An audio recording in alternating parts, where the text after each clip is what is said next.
Emotional resilience 2.0, staying regulated when business feels personal. You can be brilliant at strategy and still get derailed in a single comment, a refund request, a client tone in a Slack thread. For female entrepreneurs and founders, business isn't just business. It touches your identity, your sense of belonging, your safety, and worth. Of course, it feels personal. Resilience isn't a not feeling.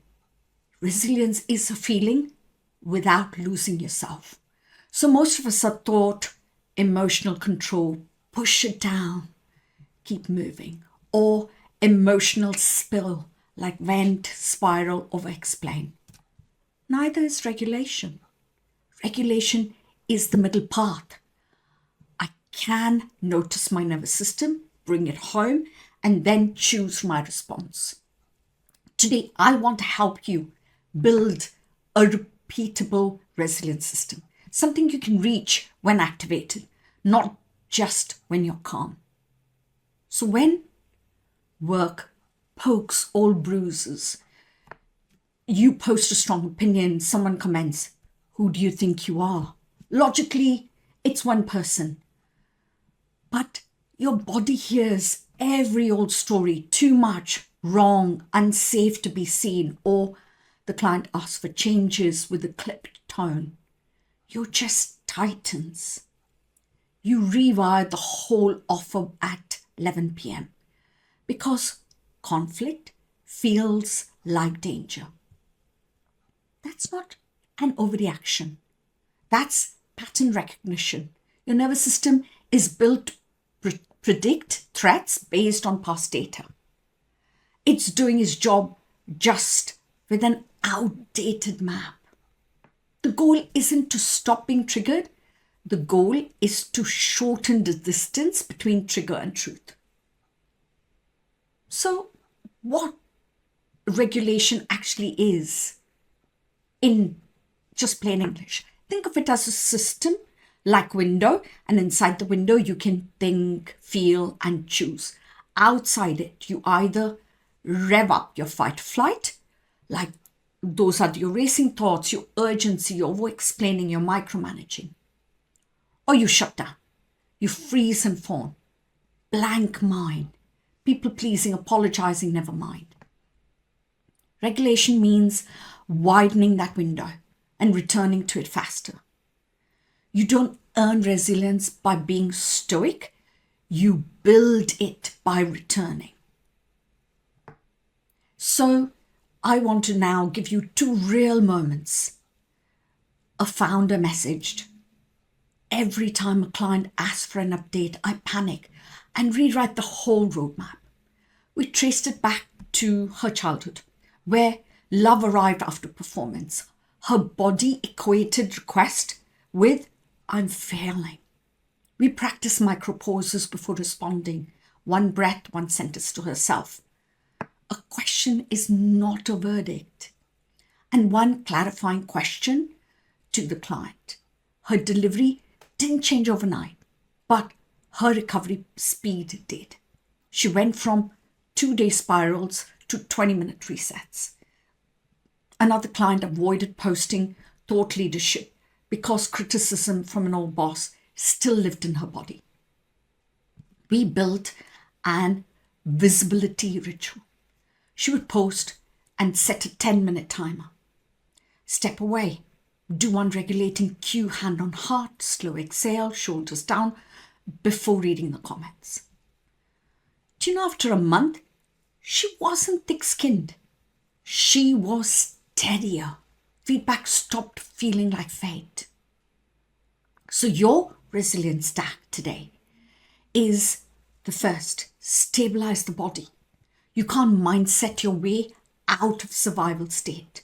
Start with signal, not story. One slow exhale. Inhale to the count of 4.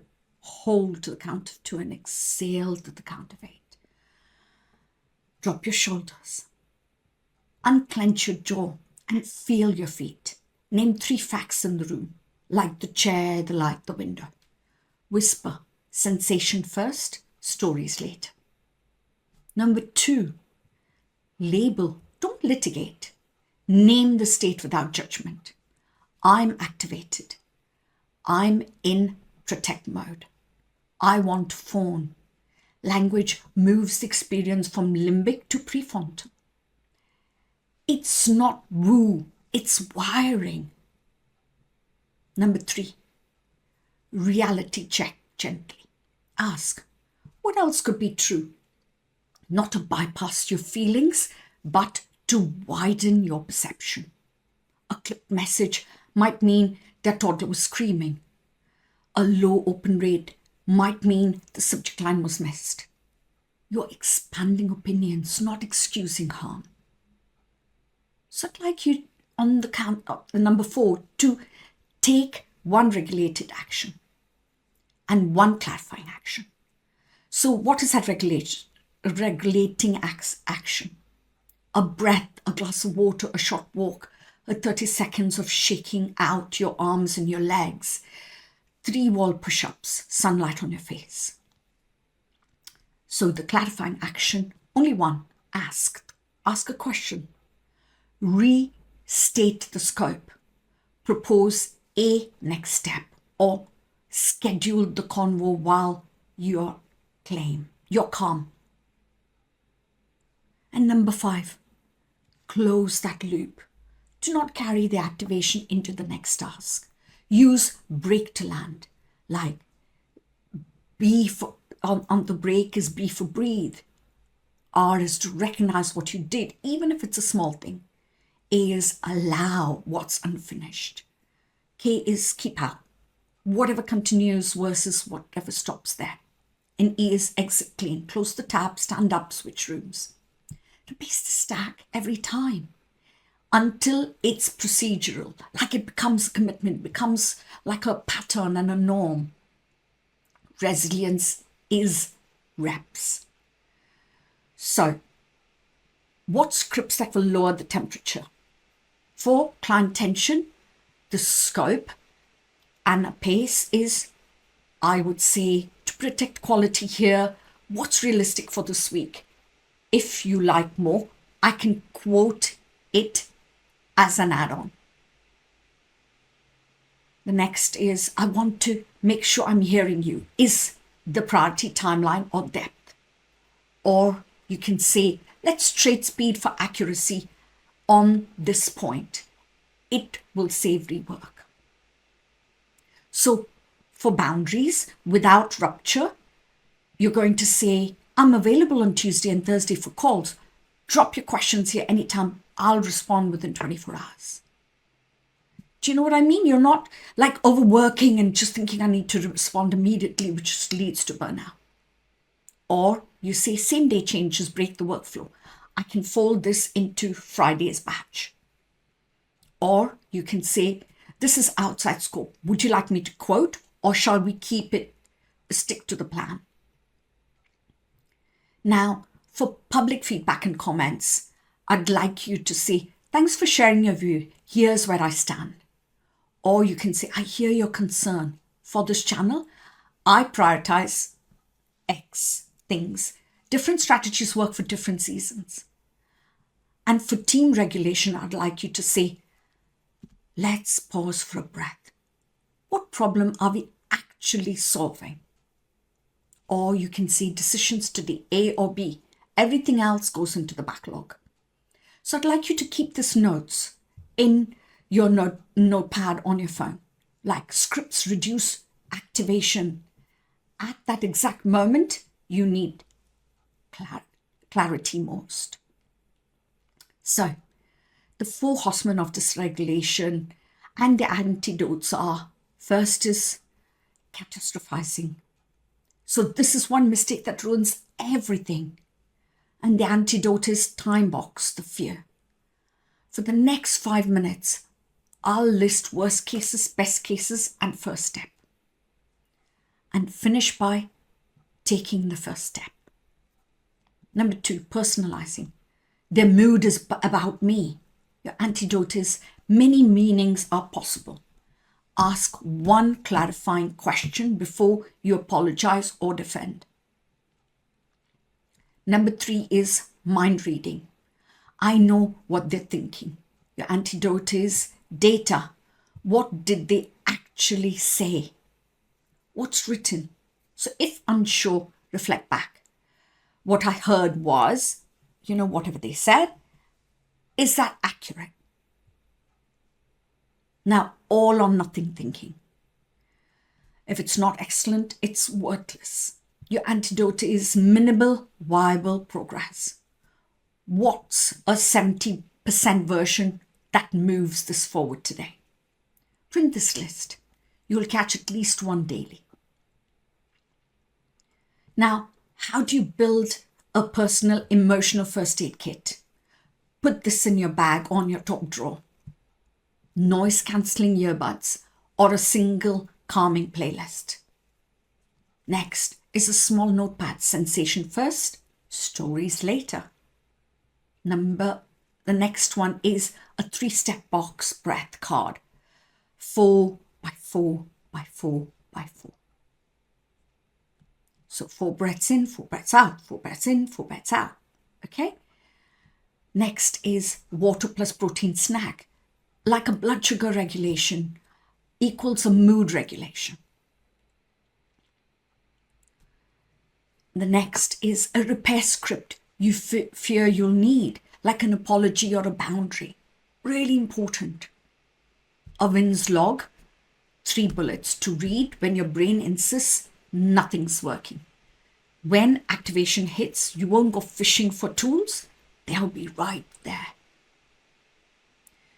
Now, how do you give feedback without free fall? Feedback hurts more when it hits identity. So you separate the work from the worth. Read it once. Regulate. Reread for signal. What's useful? What's the preference? What's projection? Next is you put one small action. Archive the rest. And the next is you say, thank you for the signal. I'll implant X by Y. Clarity ends spirals. You're not minimizing feelings. You're minimizing drag.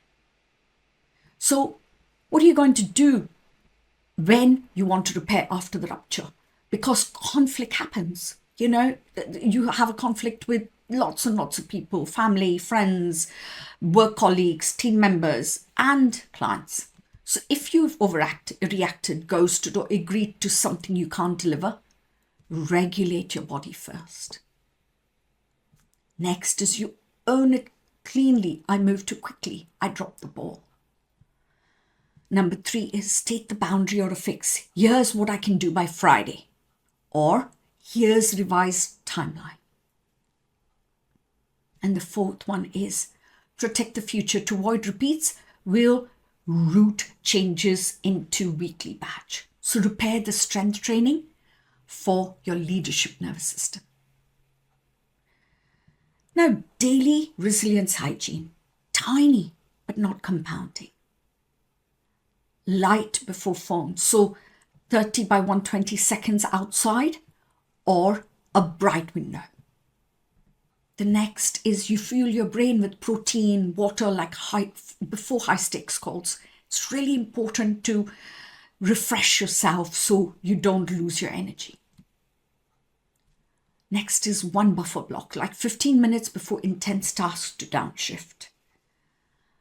And the next one is microjoy. A minute of something that has no outcome. Sun on your face, stretch, music. Joy is a regulator, not a reward. And the last one is shutdown ritual. Write tomorrow's first 3 moves. Say it loud. That's enough for today. This isn't self-care. It's system care. So what if it still feels personal? The conflict. Because it is, you've built this from your gut. So let's choose a new, strong definition. I can still feel deeply and steer wisely. You don't need to harden. You need to hold yourself while you lead. Say this with me. I can be moved without being thrown. My calm leaves the room. So 1 week of practice, you install this in your habit rejection workbook, which I've put in the comment section. Each day, one log activation. What happens? What did you feel? Which step of the habit rejection did you use? Next is you note your recovery time, minutes and hours. This all will help you to create a process that will stop you from dropping down and burnout. Celebrate any reduction, however small. Your brain learns from proof. So if you want a lightweight metric, aim to reduce time to regulate by 20 or 30% over 2 weeks. Not perfection, faster return. When business gets personal, that's not a flaw. It's a sign you care. Regulation lets you turn that care into clarity, boundaries, and consistent execution. If you're ready to wire this into your work, your week calls, and launch your team ops, come to the Reset and Rewire Masterclass. If you want it installed across your whole operating system, join the Inner CEO Rewire Accelerator. We'll build a business that your body can carry on good and hard days, because the bravest thing isn't never getting shaken. It's learning how to steady yourself again and again until steadiness becomes your baseline. Thank you guys for watching and listening to me so much. I really appreciate it. Put any questions in the comments and don't forget to watch the next video. Take care. Bye for now.